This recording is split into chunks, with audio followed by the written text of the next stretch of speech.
Claire's voice barely sounded like her own. What aren't you telling me? No one answered. The room seemed to shrink around us. Robert stood frozen. Evelyn quietly wiped her tears. I couldn't even look at my daughter. The photograph was still shaking in my hands. Claire stepped forward. Mom? She looked at me first, then at Robert. Dad. Why is everyone crying? Her eyes landed on the old photograph. She reached for it before I could stop her. She turned it over. May 18, 1984. Her birthday. She stared at the young woman holding the newborn baby. I've never seen this picture. Then she looked at Evelyn. Who are you? Evelyn's lips trembled. My name is Evelyn Brooks. Claire frowned. Should I know you? No. But. A tear rolled down Evelyn's cheek. I've known about you every day of your life. Claire looked confused. Then she laughed nervously. Okay. I'm obviously missing something. She turned toward Robert. Dad? He opened his mouth. Nothing came out. Claire's smile disappeared. Dad. I asked you a question. He slowly walked toward her. I've been afraid of this moment for 41 years. My daughter stared at him. What moment? The moment I lost your trust. The silence was unbearable. Finally Robert whispered. The woman in that picture gave birth to you. Claire blinked once. Then twice. She laughed. No. That's impossible. He didn't answer.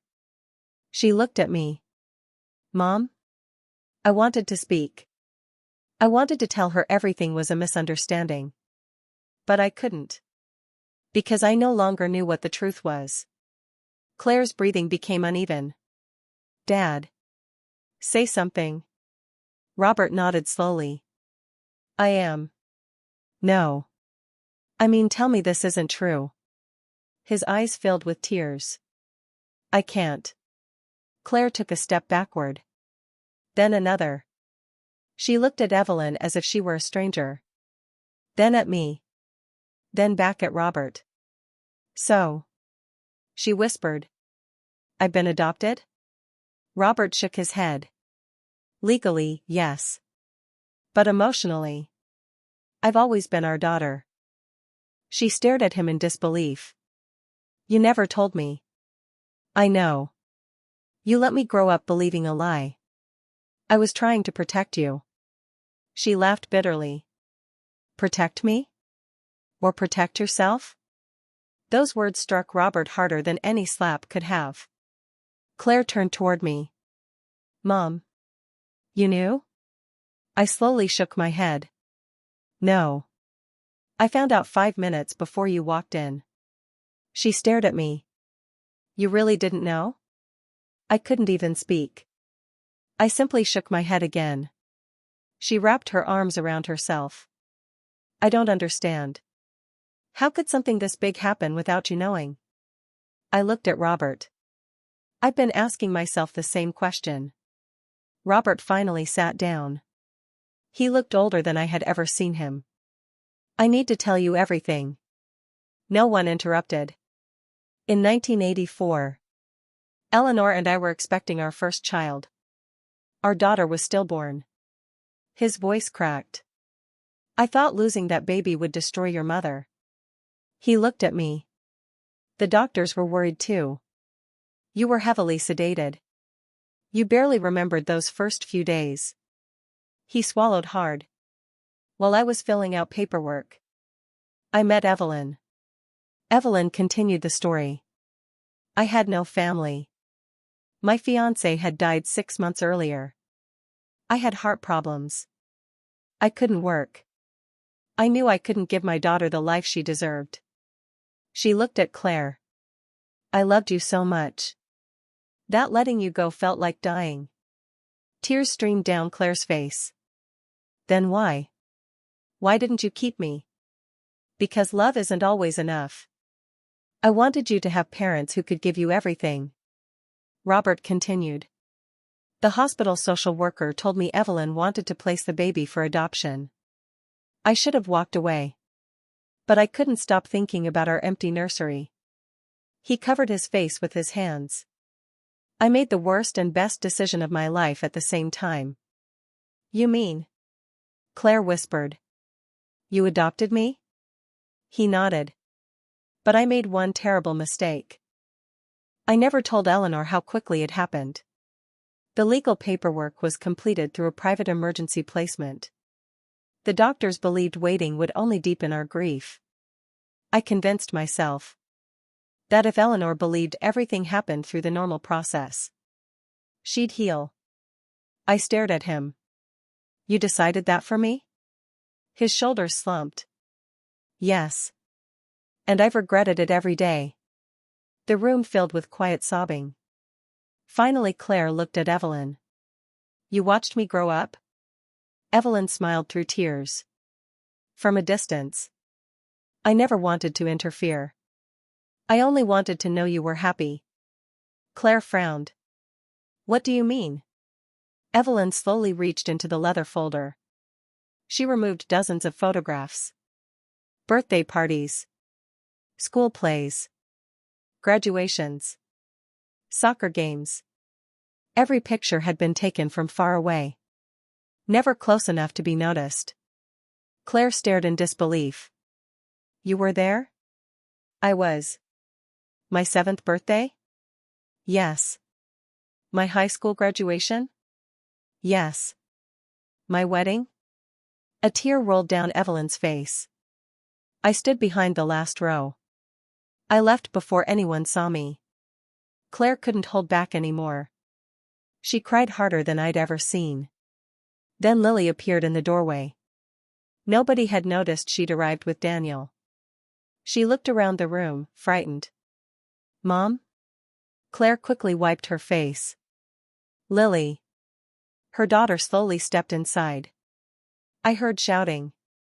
She looked at everyone. What happened? Nobody answered. Then her eyes landed on the photographs spread across the bed. She recognized one immediately. That's my mom. She looked up. Who's the lady holding her? The room fell silent again. Claire slowly knelt in front of Lily. Her voice trembled. Honey. I just found out something today. What? Claire took a deep breath. The woman in that picture gave birth to me. Lily's eyes widened. She looked from Evelyn to Robert to me. Then she whispered the sentence none of us were prepared to hear. So, if AI hadn't noticed those dates, would we have lived the rest of our lives without knowing? No one answered. Because we all knew the truth. Yes. We probably would have. But before anyone could say another word, a nurse hurried into the room. She looked directly at Evelyn. Mrs. Brooks. I'm sorry. But your latest test results just came back. Evelyn understood immediately. Her gentle smile faded. She quietly asked. How much time? The nurse lowered her eyes. Not long. The room was silent. And for the first time, we realized the truth hadn't come just in time to change the past. It had come just in time to say goodbye. The room stayed silent long after the nurse left. No one cried. Not at first. Some kinds of news are too heavy for tears. They simply steal the air from your lungs. Evelyn folded her hands in her lap and looked out the window at the small garden below. I hoped, she said softly, that I would have another year. Claire walked over to her. How long? Evelyn smiled with heartbreaking honesty. The doctors don't know exactly. They're thinking, weeks. Lily covered her mouth. Daniel quietly wrapped an arm around Claire's shoulders. Robert looked down at the floor, unable to meet anyone's eyes. I stood there, wondering how one ordinary Saturday had led us here. One question. One AI search. One truth buried for 41 years. And now, time itself had become the enemy. That evening, none of us went home immediately. Instead, we gathered in the nursing home's small family lounge. No one cared about dinner. No one looked at their phones. Finally, Claire broke the silence. "I've been angry for the last 2 hours." She looked at Robert. "I still am." He nodded. "You have every right." She turned toward Evelyn. "But somehow, I'm not angry at you." Evelyn's eyes filled with tears. "You should be." "No." Claire shook her head. "You were 24. You were alone. You made the hardest decision a mother could ever make.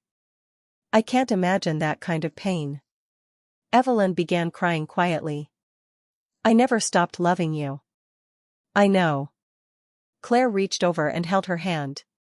"And I think I've always been loved." She looked at Robert and then at me. "I had 2 parents who never missed a school play. A dad who taught me to drive. A mom who stayed awake helping with science projects." She smiled through tears. "My childhood wasn't a lie. The secret was." Robert broke down completely. "I am so sorry." He stood and faced all of us. "I don't deserve forgiveness. I've rehearsed this speech in my head for decades. I always imagined I would tell the truth someday. But every year that passed made it harder. I kept thinking. One more Christmas. One more birthday. One more year." And suddenly, 41 years were gone.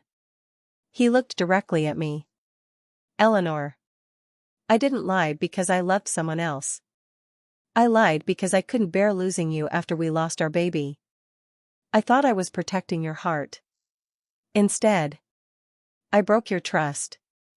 I walked toward him. The room held its breath. "You did." His shoulders dropped. "But you also gave me Claire." He looked up, stunned. I continued.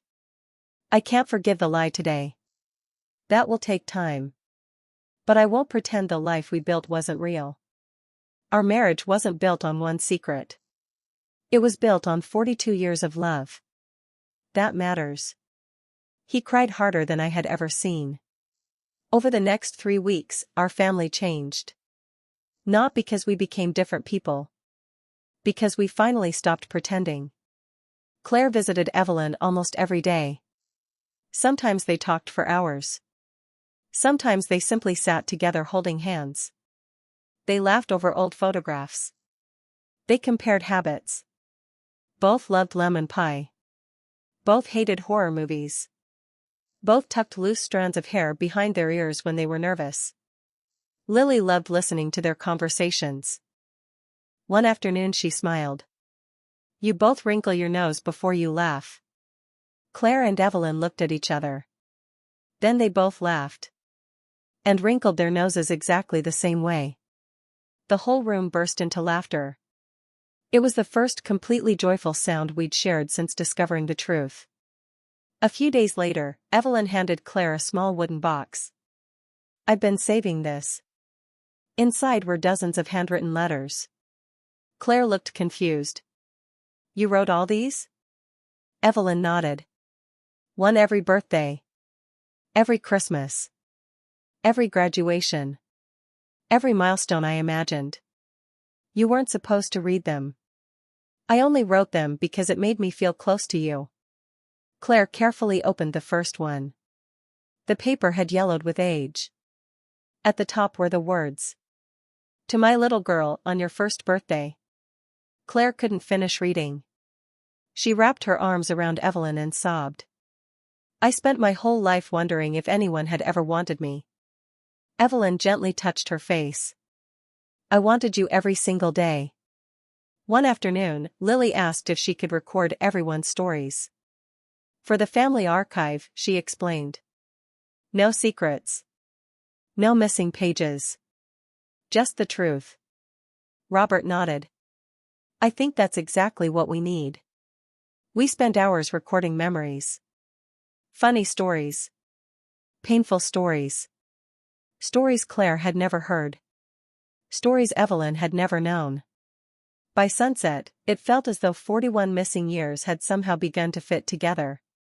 Not perfectly. But honestly. 6 weeks after we first met Evelyn. She slipped away peacefully in her sleep. The nursing home called before sunrise. Claire cried all the way there. So did I. At the small memorial service, the minister asked if anyone wanted to speak. Claire walked to the front. She unfolded one of Evelyn's old birthday letters. Then she looked at everyone. I grew up believing I had one mother. She smiled toward me. I was blessed with her. Then she looked at Evelyn's photograph. I've learned that love doesn't divide. It multiplies. I wasn't abandoned. I was loved by a woman who let me go. And by another woman who never let me feel alone. There is room in my heart for both. There wasn't a dry eye in the room. Months later, our family gathered again at my farmhouse. Just like we had hundreds of times before. The smell of cinnamon filled the kitchen. Robert carved the turkey. Daniel argued with Lily over a board game. Claire laughed louder than she had in years. Some things had changed forever. Some things hadn't changed at all. After dinner, Lily carried a brand new photo album into the living room. She placed it in front of me. The cover read, "The Parker Family. Every truth. Every story. Every heart." Inside, the first page held an old picture of Evelyn holding baby Claire. The next page showed me holding Claire on her first birthday. The last page held a brand new photograph. All of us together. Including Evelyn's framed portrait resting gently on the table. No hidden chapters. No erased names. No missing pieces.